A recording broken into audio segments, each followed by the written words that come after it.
Before there were gods, there was a cow. Before Odin had a name, before Thor had a hammer, before the world tree ever grew or the wolf was ever bound, before any of it, there was a great hornless cow standing in the windless space between fire and ice, and she was patiently licking the world into being.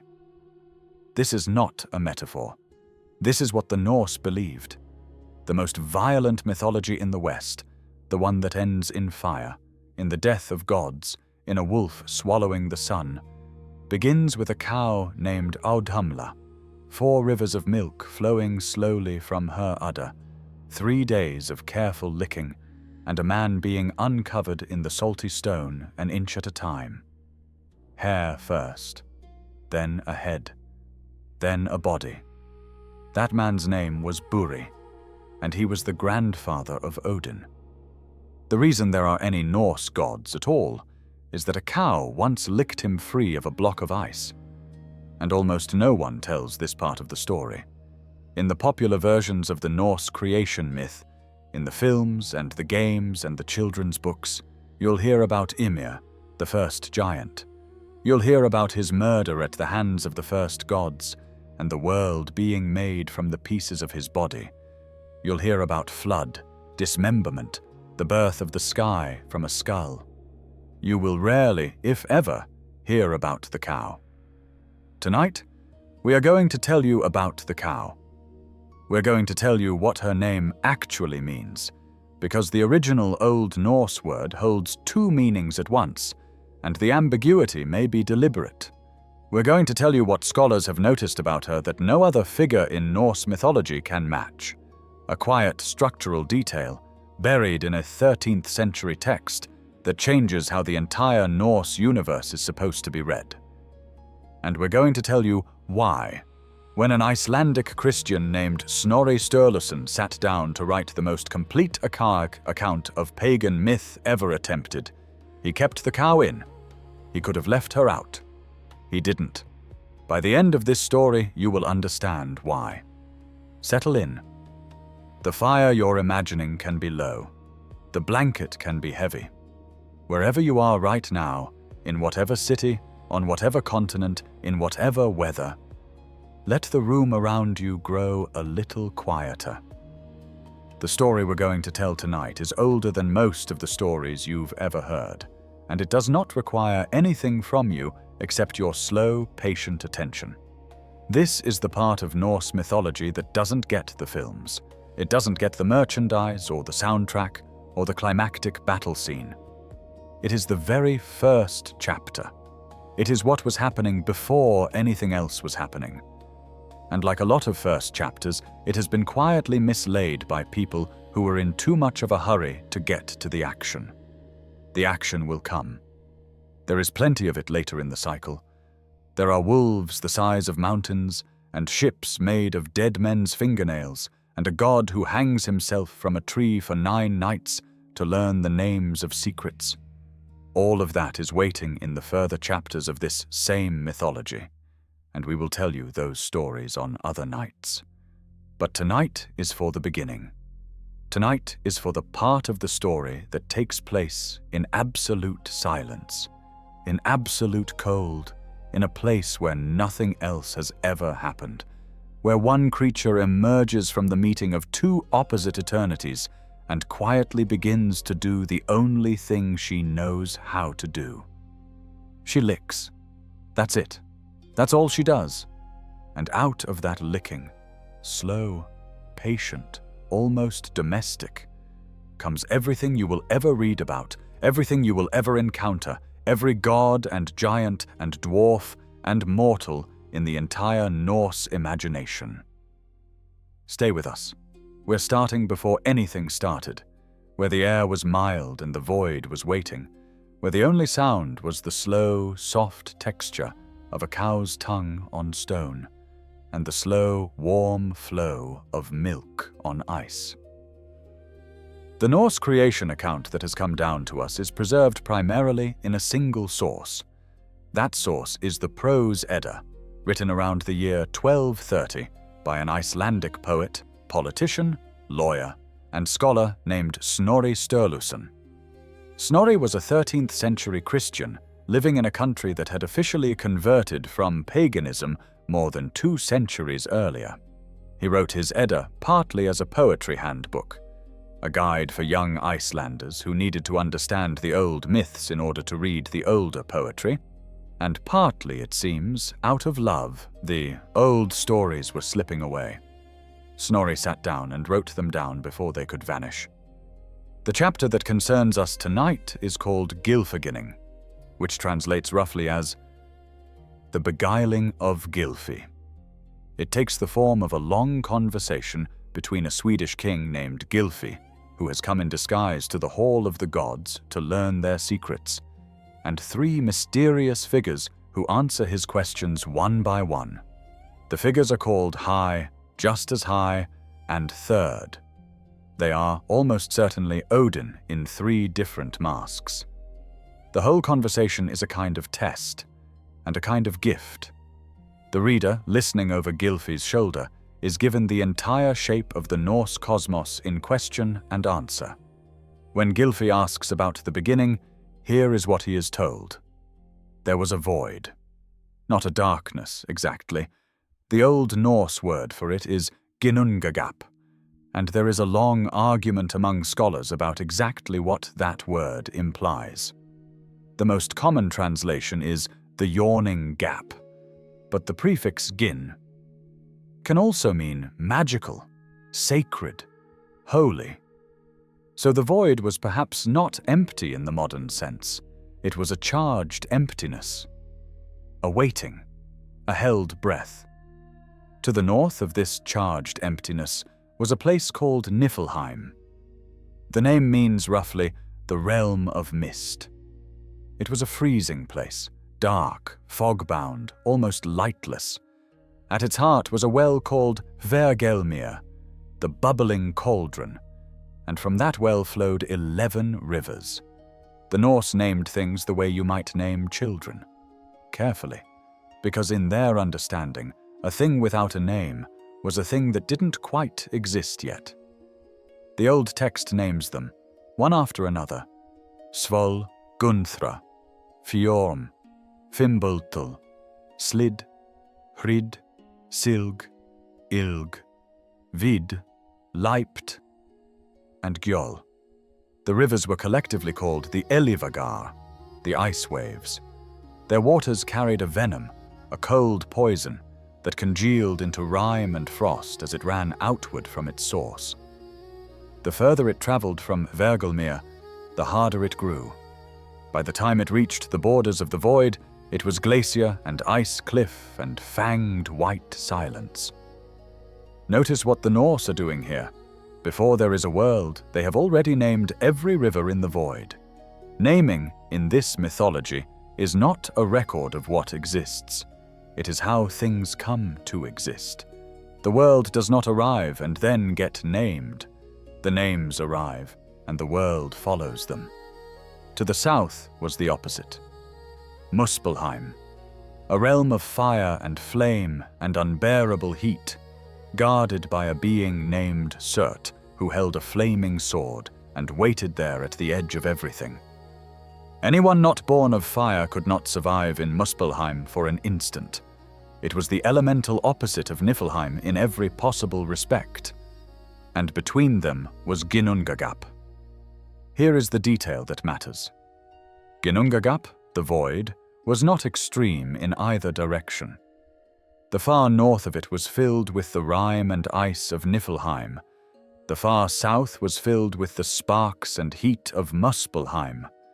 But the middle of it, the very heart of the void, was, in Snorri's words, as mild as windless air. Imagine that. A place between 2 unbearable extremes that is itself completely calm. A place where the freezing rime softens just slightly, where the unbearable heat cools just slightly, where, for the first time in any of the realms, the conditions are gentle enough for something living to begin. This is where it began. The drops fell. The rime, infused with the cold of the north and warmed by the breath of the south, began to thaw. As the drops fell, they took shape. The shape they took was a man. The man was Ymir, the first giant, the first being, the ancestor of every being to come. But Ymir was not alone for long. The same melt, the same drift of warming rime in the windless middle of the void produced a second creature. And this second creature would prove, in ways the storytellers themselves seem barely to have noticed, to be even more important than the first. She emerged from the meltwater the way Ymir had, formed from the same slow drip of softening rime, the same meeting of fire warmth and ice cold in the still center of the void. Snorri's text is brief and precise about it. Straightway after the rime dripped, there sprang from it the cow called Audhumla. Just like that. You read the line in modern translation, and it is easy to miss how strange it is. There is no fanfare. There is no battle. There is no act of will from any god, because there are no gods yet. This first thing that happens after the first being is born is that a cow appears. Not a creature of pure mythology, not a winged serpent, not a beast of 7 heads, not anything that would tell a listener, this is the cosmic something or other. Just a cow, but not just any cow. Her name is given as Audhumla, sometimes written Audhumbla or Audhumla. There are slight variations across the medieval manuscripts, and scholars argue gently about which is the original spelling. The meaning, however, is generally agreed upon, and it is a beautiful name to sit with. The accepted reading is hornless cow rich in milk. The first half, Auda, means wealth or richness or abundance. The second half, the humala element, refers to a cow that has no horns. There is a parallel in older Scottish English in the phrase humble cow for a hornless cow, and northern European farmers have bred hornless cattle since prehistoric times. They are easier to keep, calmer, less likely to gore one another in close quarters during winter housing. So her name, on its surface, is a farmer's name, the richest, gentlest, most productive cow. But, and this is one of the small etymological details that scholars love, the word audr in Old Norse has more than one meaning. It can also mean fate. It can also mean desolate, empty, abandoned. Some readers have suggested that Audhumla's name carries both senses at once, the cow rich in milk, and also the cow of fate, the cow who arrives in the desolate place, the cow whose presence is the very thing that turns desolation into abundance. It is impossible to know whether the medieval audience would have heard one meaning or both, but the ambiguity may well have been deliberate. Names in Norse mythology often work this way. They contain more than they say. She was hornless. Sit with that for a moment. Because in a mythology absolutely full of monsters with horns, the great wolves, the serpents, the tusked boars, the antlered stags, the first creature in the cosmos is gentle. She has no weapons. She does not threaten. She is the size, presumably, of a mountain. Her milk flowed in rivers, after all, but she carries no instrument of harm. The first being to emerge in the entire Norse universe is, by design, the one creature in it incapable of causing injury.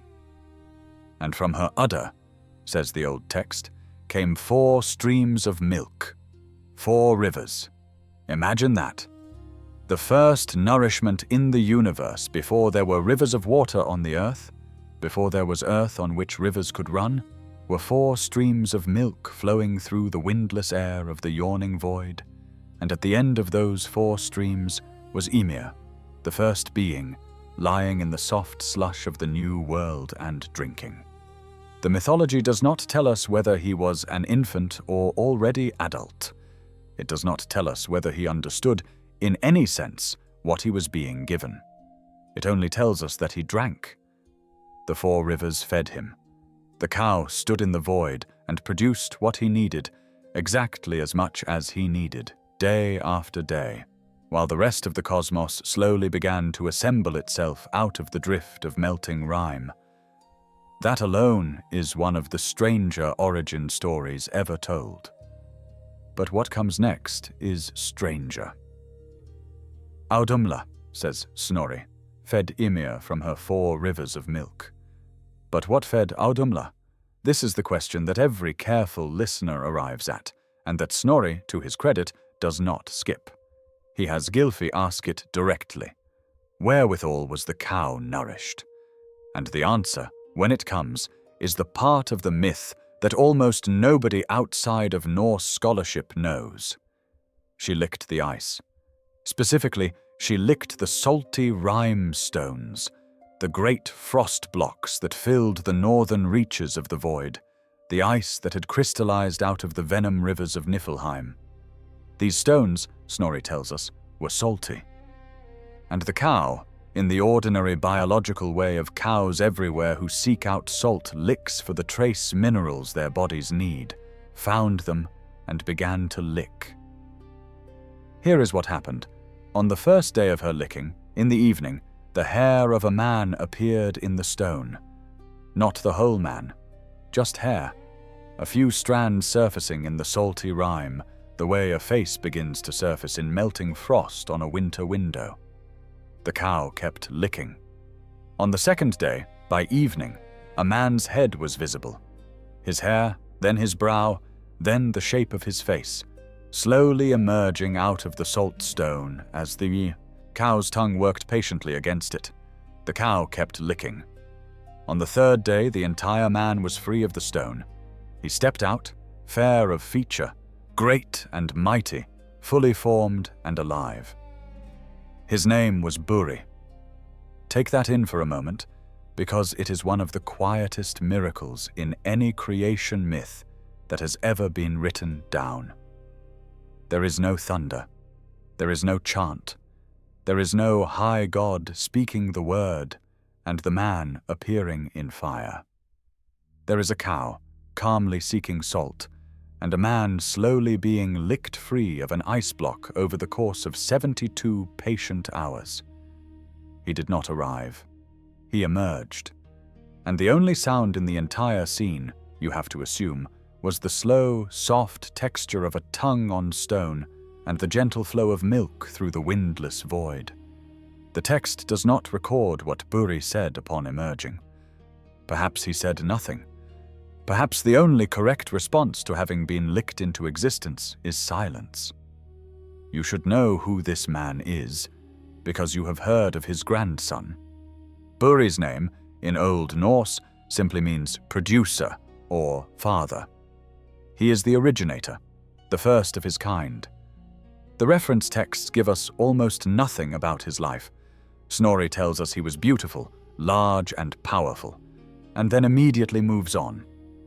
We are told he had a son named Bor. The mother of that son is never named. The cosmos was young in those days, and evidently not very good at keeping records. The German scholar Rudolf Simek, one of the most respected modern authorities on Norse mythology, has written plainly, "It is not clear how Bur came to be." The text simply notes the next generation and continues. Whatever happened in the windless middle of the void between Buri and his unrecorded partner, it produced Bor, and Bor is the link to everything that follows. Bor married a giantess named Bestla, the daughter of a giant called Bolthorn. From their union came 3 sons, and these 3 sons are names that anyone with any familiarity at all with Norse mythology will recognize. The first was Ve, the second was Vili, the third was Odin. So watch what has just happened in the geometry of this story.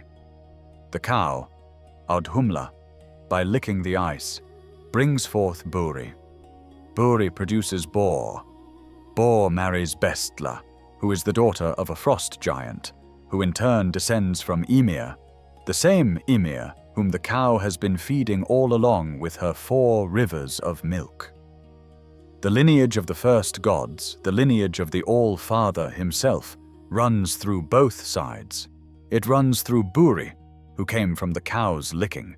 It runs through Bestla, who came from Ymir, who came from the cow's milk.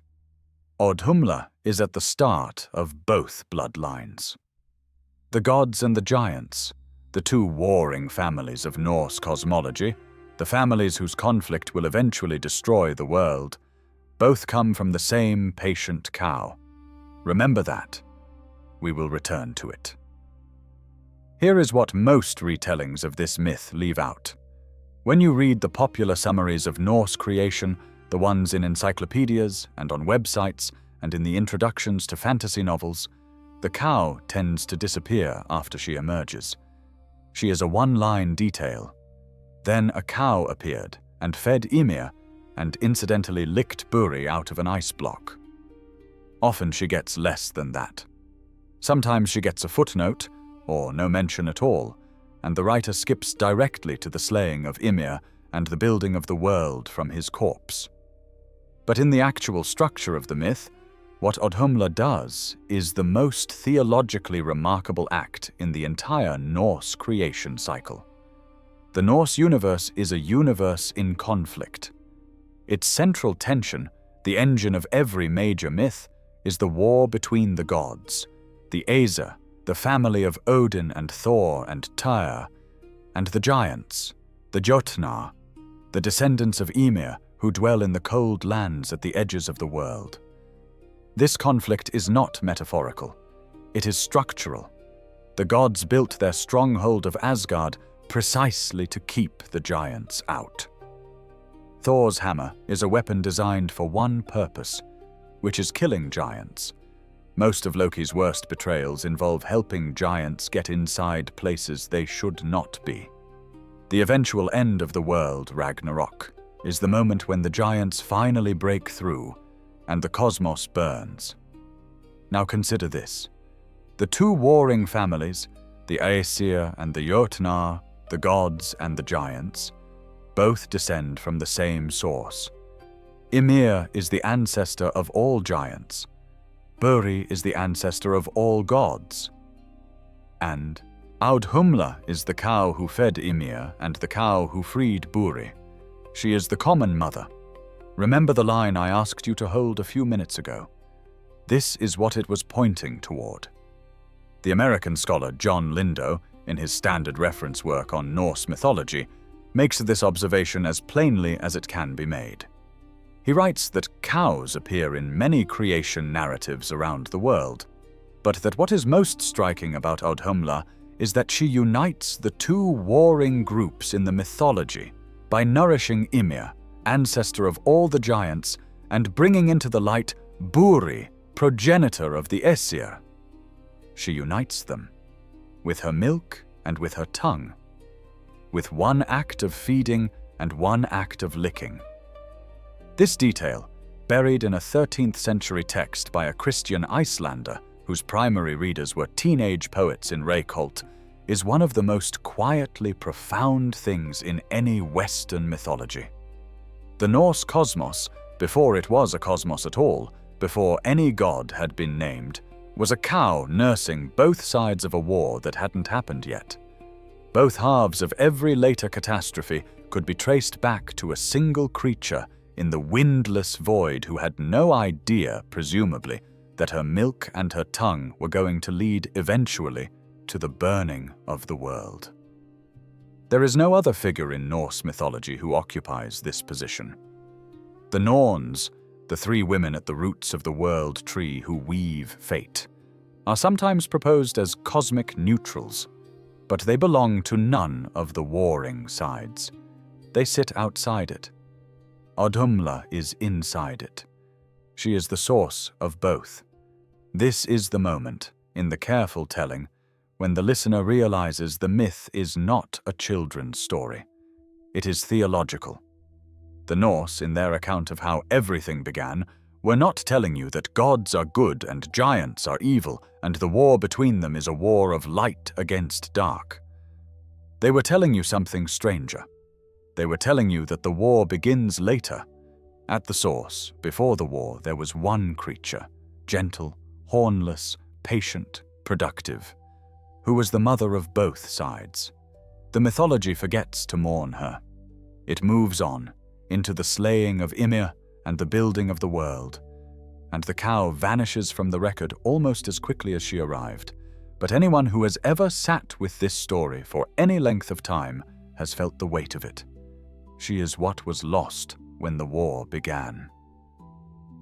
And here is the thing that proves she was not Snorri's invention.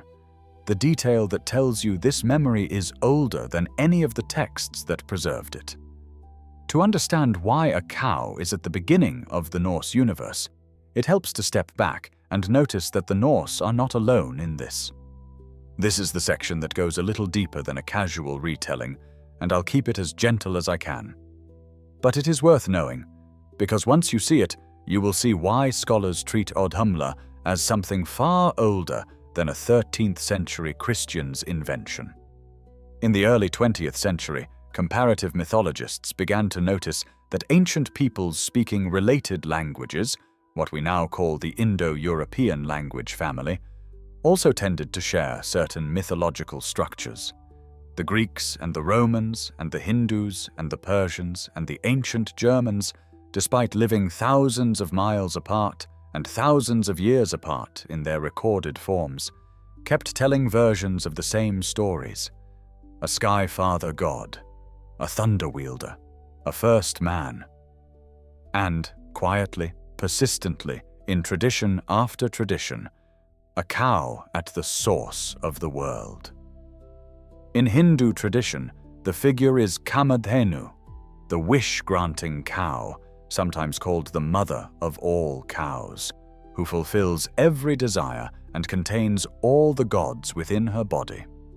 There is also the older figure of Prithvi, the earth goddess, who in some Puranic accounts takes the form of a cow and is milked by the first king to draw forth all the world's grain.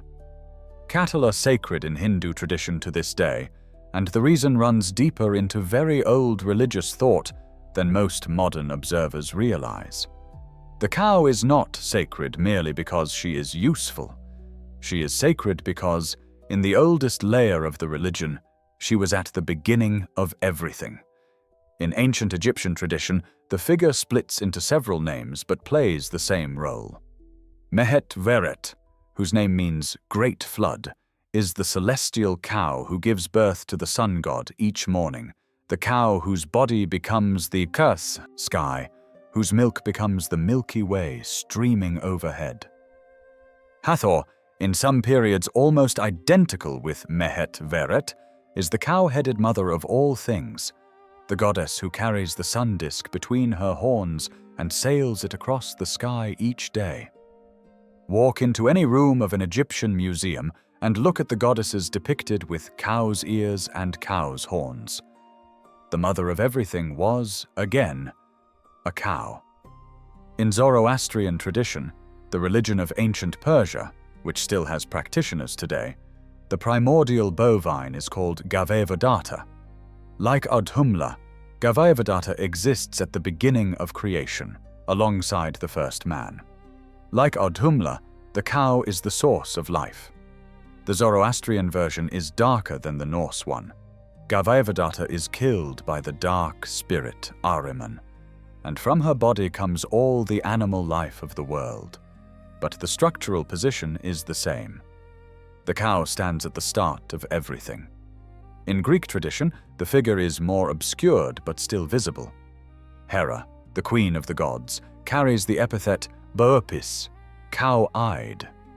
Translators have softened it to ox-eyed and even doe-eyed, but the original is what it is. The queen of the gods has the eyes of a cow. And in the very oldest layer of Greek religion, before she was the wife of Zeus, she may have been a cow herself, a primordial mother absorbed into the later pantheon and given a husband who, in many versions, then mistreated her terribly.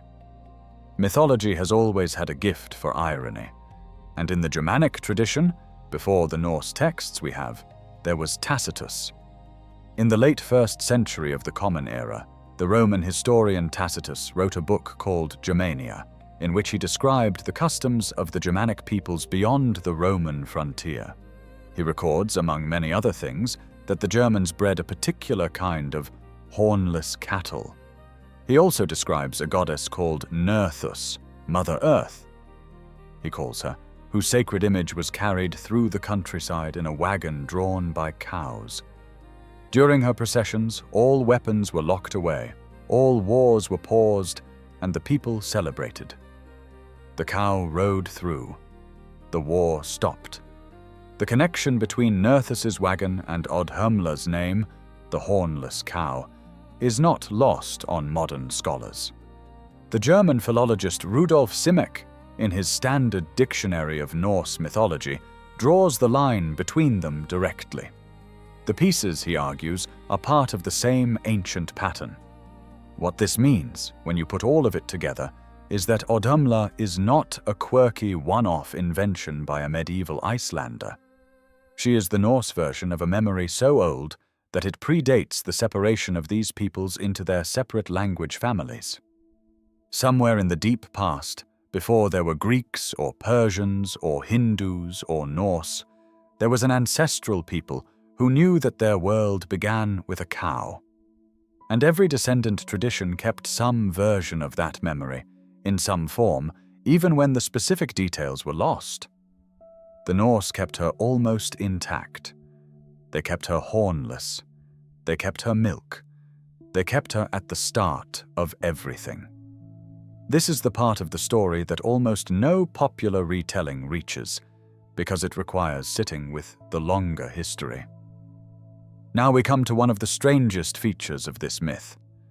After the appearance of Buri, after the 3 days of licking and the 4 rivers of milk, after the cow has done the work of bringing forth the first god, the cow disappears from the story. She is mentioned exactly twice in all of preserved Norse literature. Once in detail in the chapter we have just walked through, in Snorri's Gylfaginning, and once in passing in a list of poetic synonyms in another section of the same book, a section called the Nafna Thulur, which is essentially a thesaurus for medieval poets. Audhumla is the only cow named in that list, and the writer adds, almost as an afterthought, that she is the noblest of cows. That is everything. That is the entire textual record of the most important creature in Norse cosmogony. She does not appear in the Poetic Edda, the older, more fragmentary collection of mythological poems that predate Snorri's prose retelling. She does not appear in the skaldic poetry. She does not appear on runestones. There are no surviving images of her from the pagan period itself. The depictions you may have seen, the famous oil painting by the Danish artist Nikolai Abildgaard from around 17 to 77, showing Ymir suckling at her udder while she licks Buri free, or the careful drawing in the 18th century Icelandic manuscript known as SRM 66, were all made centuries after the religion she belonged to had ended. By the time anyone painted her, she had been a memory for hundreds of years. What does this mean? Scholars have argued about it for over a century. Some have suggested that Audhumla was a relatively peripheral figure in the actual living religion, that Snorri inflated her role for narrative reasons, that her absence from the Poetic Edda is evidence of marginal status. Others have argued the opposite, that her absence from the older texts means nothing more than that the older texts are incomplete, fragmentary, accidentally surviving, and that the myth she belongs to is far older than its single written attestation. The current scholarly consensus leans toward the second view. Audhumla is generally accepted, says the scholarly literature, as an authentic part of the Norse mythos, not an invention of Snorri Sturluson. She is real. She is old. She is just very, very quiet. And here is the detail that haunts the careful reader. Snorri never tells us what happened to her. Ymir is killed by the sons of Bor, the gods Odin, Vili, and Ve, and his body is used to build the world. We are told this in detail. The sea is his blood, The land is his flesh. The mountains are his bones. The sky is his skull. The clouds, in some versions, are his brains. Every part of the cosmos comes from his dismembered body, and we are told exactly what becomes of each piece. The cow is not in this account. She is not killed. She is not transformed. She is not absorbed into the new creation. She simply vanishes from the record at the moment Buri walks free of the ice. The text moves on. The first god has children. The children kill Ymir. The world is built. And the cow is gone. And we are not told where. There are stories you can tell about characters who die. There are stories you can tell about characters who survive. The hardest stories to tell are about the ones who simply step out of the frame. Audhumla is one of those. She did her work, she fed the giant, she uncovered the god. And then, without ceremony, without farewell, the texts let her walk out of the story. The mythology forgets her almost as quickly as it remembered her. This is the kind of detail that tends to stay with people. The one that comes back to you a few days later, unexpectedly, while you're doing something completely ordinary. The cow who was at the start of everything, and who did not get an ending. So why a cow at the start of everything? This is the question that the myth invites you to ask, and the answer is the part of the story that is genuinely worth carrying with you into the dark. The medieval Icelanders who preserved this story were farmers. The Norse who told this story before them were also farmers, mostly, when they were not raiding or trading. Their lives were organized around livestock. In the harsh climate of Iceland and Norway and the Faroes, where grain crops failed in cold years and trees were scarce and metal was precious, what kept a family alive through the winter was the herd. Cattle, sheep, goats. Above all, the cow. The cow gave milk, and milk became butter, and milk became cheese, and milk became skyr, the slightly sour, strained dairy product that medieval Icelanders relied on as a staple food. A family that had a healthy cow had a chance. A family that lost their cow could lose their lives. In medieval Iceland, in the absence of a reliable silver supply, the value of property was sometimes literally calculated in cows. A cow was a unit of wealth. Marriages were negotiated, debts were settled, and inheritances were divided in cattle. The Old Norse word for wealth, auda, the very word that begins Audhumla's name, belonged to a vocabulary in which cattle and property had long been the same idea. Another Old Norse word, fe, meant cattle and money interchangeably, the way the Latin pecunia came directly from pecus, the word for a herd. To name a cow with the word for wealth, in this culture, was less a metaphor than a translation. Wealth was milk. Wealth was the slow, patient productivity of the herd, day after day, year after year, while the world raged outside. Now look at the myth again. The first creature in the cosmos, the one who feeds the first being and frees the first god, is named Wealth Cow. She is hornless, which means she is gentle. She produces in abundance. She does not threaten, she does not war, she does not betray. She is everything a Norse household needed to survive winter, made cosmic, placed at the source of all things. The myth is telling its listeners something the listeners would have understood immediately. The world begins where survival begins, not in glory, not in conquest, not in fire. The world begins where the milk flows. This is the reveal I promised you near the start. The reason Snorri kept her in when he could so easily have left her out. He knew what she meant, and so did the audience he was writing for, who had grown up on farms and would have recognized her instantly. Most modern retellers don't reach this part of the story, because most modern retellers don't think enough about what cows meant to the people who first told this myth.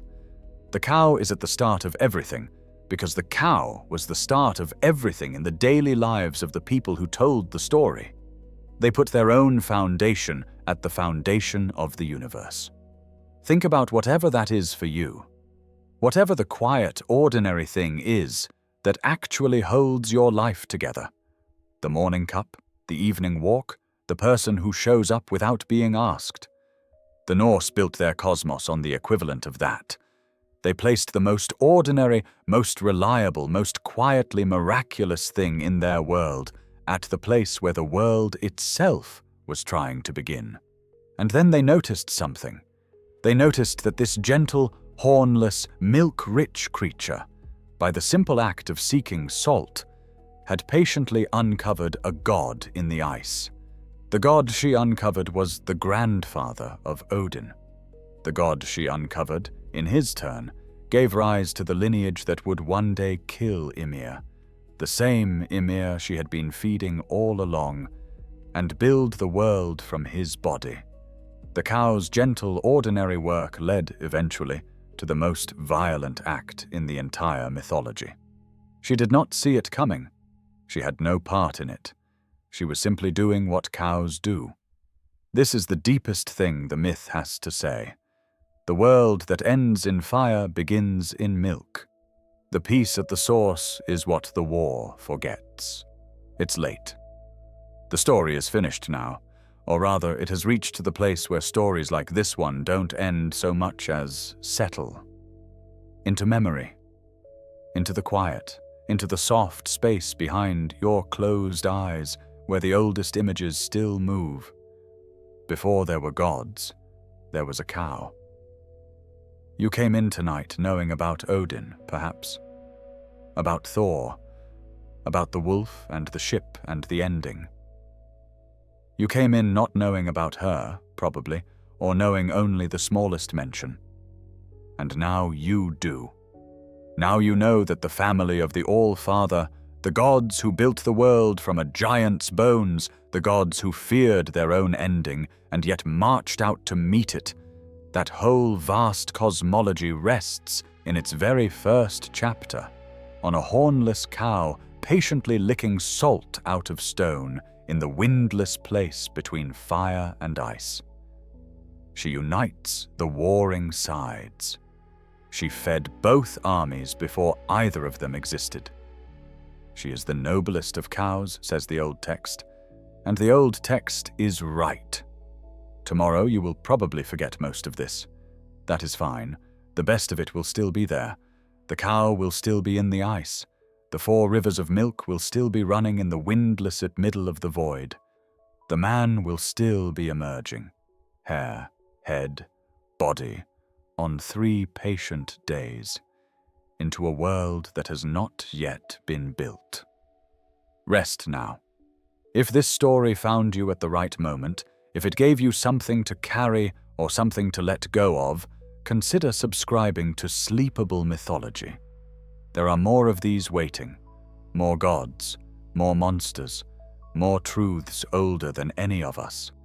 And before long we'll return to this same dark beginning, to the giant the cow was feeding, to Ymir himself, the strangest body in any creation myth, the body that became the world.